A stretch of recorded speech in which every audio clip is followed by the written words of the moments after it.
Shu ustimdagi modelni o'zingizlar tikuvchiga olib borib tiktirganingizda necha pul ketadi? Yuringlar hisoblab ko'ramiz. O'zingizdagi model necha pul? Videoni oxirida aytaman. Bismillah deb ishimizni material bozoridan boshladik va tikuvchimizdan so'radik. Necha metr material ketadi? 2,5 metr olaveringiz hozir.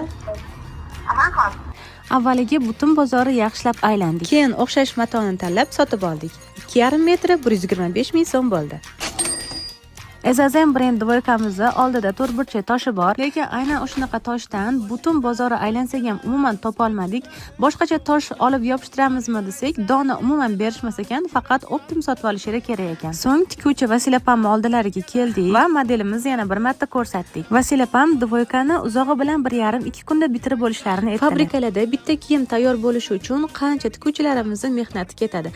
Bitta fasonni tikuvchiga borib tiktirganingizda, uni mehnati anchagina kattaroq bo'ladi. Tikuvchi siz bilan alohida shug'ullanadi. Shunga yarasha narx. Tikilayotgan dvoykamizga ham Ezazem brendi original toshini yopishtirdik. Narxi 25 ming so'm. Dvoykamiz 1,5 kunning ichida besprimerka holatda tayyor bo'ldi. Vasila opamning choklari rasiyam chiroyli, qo'l haqqiga 150 ming so'm oldilar. Hisobladinglarmi? Ustimdagi dvoyka necha pulga tushdi? Ezazem brendda esa 200 ming so'm.